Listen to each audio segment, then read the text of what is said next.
Hello दोस्तों, स्वागत है आपका हमारे यूट्यूब चैनल स्टडी डायलॉग्स में। इस वीडियो में हम क्या देखेंगे, मेंढर यानी विसर्प और ऑक्सबो लेक चाप झील। ठीक है, ये कैसे बनते हैं इनके बारे में हम लोग जानेंगे।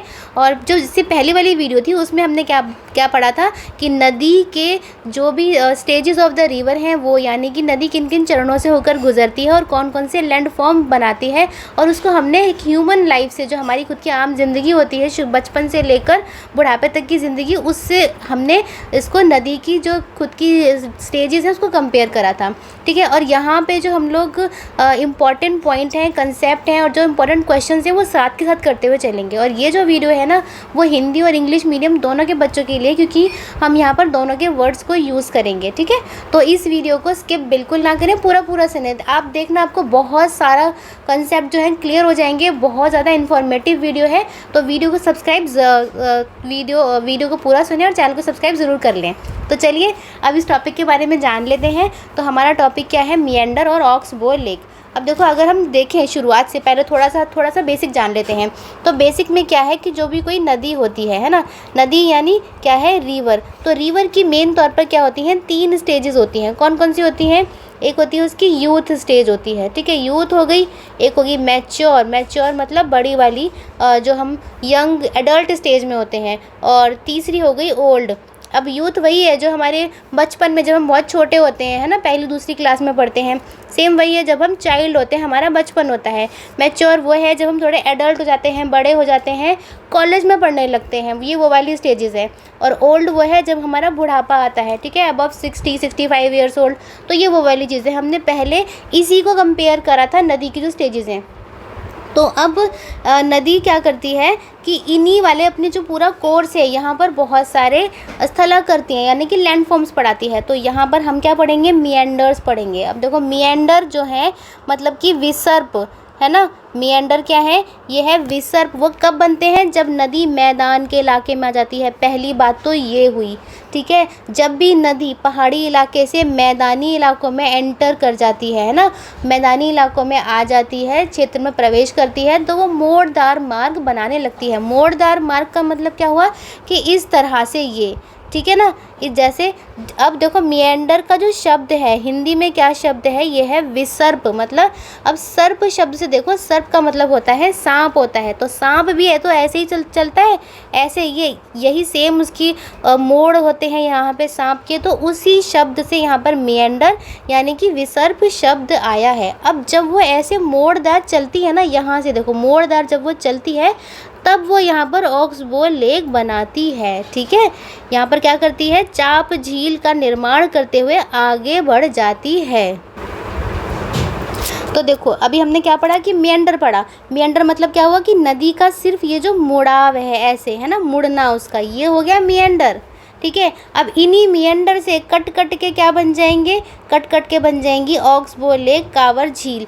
तो ये जो डायग्राम है यहाँ पर यही दिखा रखा है कि जो नदी है वो मैदानी इलाके में आ गई है। यहाँ पर देखो, ये मैदानी इलाके में आ गई है और यहाँ पर जो है उसने ऑक्सबो लेक बना ली है। अब कैसे बनाई है ये देखो, क्योंकि जो नदी होती है ना वो बहुत ज़्यादा मोड़ती है, ऐसे मुड़ के ये जाती है।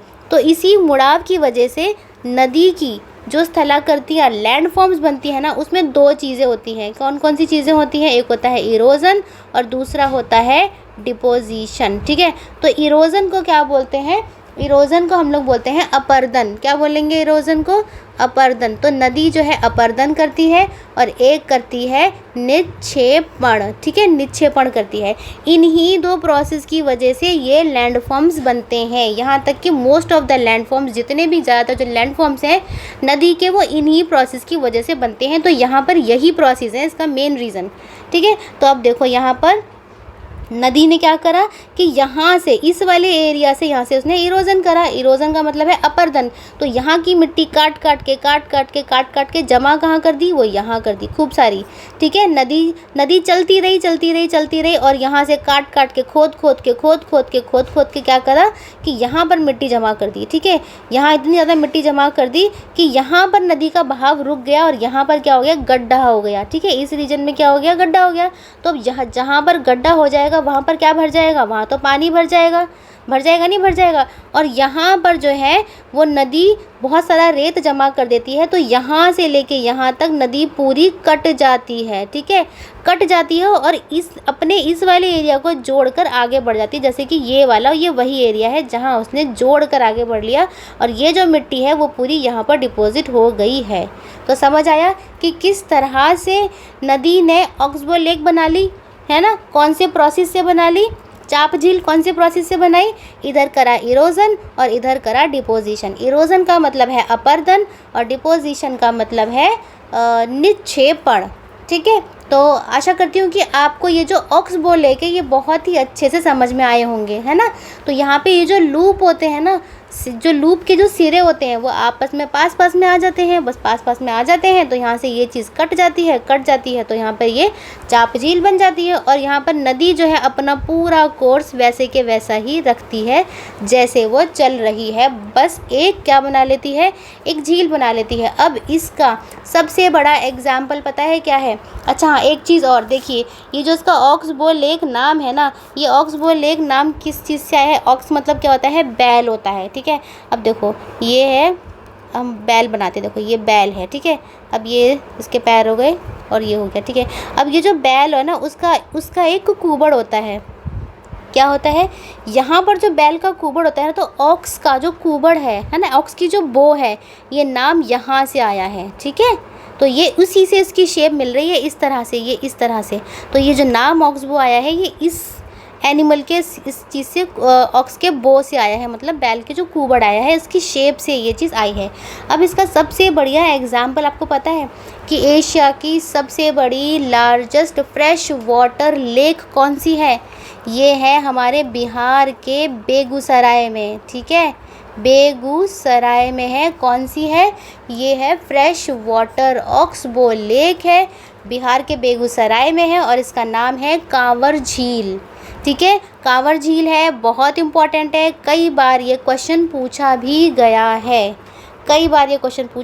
तो ये वही ऑक्सबो लेक है जो कि बिहार के बेगूसराय में है और पूरे एशिया की, ये बड़ी बात है कि पूरे एशिया की है फ्रेश वाटर ऑक्सबो लेक है ये। तो अब मैं आशा करती हूँ कि आपको ये पूरा टॉपिक अच्छे से समझ में आया होगा। अब देखिए हमारे चैनल में हम लोगों ने जो है MCQs की सीरीज़ चला रखी हैं, ठीक है। MCQs GS की सीरीज़ चल रही है जिसमें हम 8 क्वेश्चन करवाते हैं MCQs के, और एक है हमारी पॉलिटी जो राज्य व्यवस्था है, उसमें हम लोग 10 क्वेश्चंस करवाते हैं, ज़्यादा क्वेश्चन नहीं करवाते, वो इसीलिए कि जिससे कि बच्चों का जो बेसिक फाउंडेशन जो है ना वो बनता रहे और उनकी प्रिपरेशन में ये उनकी हेल्प होती रहे। तो यहाँ पर ये 2 हमारी सीरीज़ चल रही हैं, तो आप इनको ज्वाइन ज़रूर करिए। क्यों? क्योंकि यहाँ पर हम लोग बहुत डिटेल में अच्छे से समझाते हैं, हर कंसेप्ट को समझाते हैं और आपको कोई भी बुक या इंटरनेट को बिल्कुल देखने की कोई ज़रूरत नहीं पड़ेगी, ठीक है। दूसरा हमारा इनिशिएटिव है यहाँ पर कि हम लोग NCERT करवाते हैं। NCERT में भी हम लोग एक जो वीडियो सीरीज़ है वो डिटेल की करवाते हैं और दूसरे में हम हर चैप्टर के MCQs करवाते हैं, ठीक है। तो पहले डिटेल में पढ़िए, उसके बाद उसके MCQs करिए, वो इसीलिए जिससे कि एग्ज़ाम में ना अब बहुत सारे क्वेश्चन NCERT से ही पूछे जाते हैं और पहले से अगर आप MCQs प्रिपेयर करके जाएंगे तो आपको कोई प्रॉब्लम नहीं होगी। और तीसरा है हमारा जो इनिशिएटिव, वो है हमारा करंट अफेयर का। करंट अफेयर की जो मैगज़ीन्स हैं वो हम हर महीने निकालते हैं। इम्पॉर्टेंट हम यहाँ पर न्यूज़ लेते हैं, एग्जामिनेशन पॉइंट ऑफ व्यू से ही न्यूज़ ली जाती हैं, ऐसे आलतू फालतू न्यूज़ बिल्कुल नहीं ली जाती। और एक है हमारा ट्रिक्स, अगर आप ट्रिक से पढ़ेंगे ना तो यहाँ पर हम लोग 5 MCQs करवाते हैं। वो MCQs हैं जो कि एग्ज़ाम में आते हैं, तो उनको याद करने का एक अनोखा और एक बहुत ही बेहतरीन तरीका है। आप प्लीज़ जाकर एक बार ज़रूर देखिए, आपको बहुत अच्छी लगेंगी ये ट्रिक्स। और हमारी जो कम्युनिटी है, चैनल की कम्युनिटी, उसमें हम लोग डेली जो है वो क्वेश्चंस डालते हैं, डेली क्वेश्चन डालते हैं जिससे कि आपकी प्रैक्टिस हो जाए। और एक है हमारा सीरीज़ है, वो है मेंस आंसर राइटिंग के लिए, वो बच्चों के लिए है, जिससे कि यहाँ पर वो लोग इम्पॉर्टेंट टॉपिक्स को पहले से देख सकें, ठीक है। इंपॉर्टेंट टॉपिक्स को आप देख सकें पहले से और अपने मेंस में जाकर बिल्कुल ना घबराएं। और ये हमारी जो अभी मैं आपको करवा रही हूँ ये है हमारी एक शॉर्ट वीडियोज़ हैं, इनकी भी एक अलग से हमने प्लेलिस्ट जो है वो अभी अब बना लेंगे वैसे, ठीक है। तो ये शॉर्ट वीडियोज़ का भी इनिशिएटिव हमने लिया है। तो ये सारा का सारा जो भी ये जो हमने इनिशिएटिव ले रखे हैं, सीरीज़ चला रखी है, ये हिंदी और इंग्लिश मीडियम दोनों के बच्चों के लिए है। तो प्लीज़ आप चैनल में ज़रूर जाइए, एक बार देखिए जाके, और चैनल को सब्सक्राइब आप खुद ही कर लेंगे, ये मेरी गारंटी है। तो फिर मिलते हैं अगली वीडियो में, और चैनल को सब्सक्राइब ज़रूर करें और कमेंट करें। अगर आपको कोई भी उसमें प्रॉब्लम है कमेंट करें, हमें ज़रूर कमेंट करें, वीडियो को लाइक भी करें, क्योंकि मुझे पता है आपको ये वीडियो बहुत अच्छी लगी होगी। तो कमेंट ज़रूर करें, लाइक करें और अपने फ्रेंड्स के साथ उसको शेयर करें। तो मिलते हैं अगली वीडियो में। Happy learning.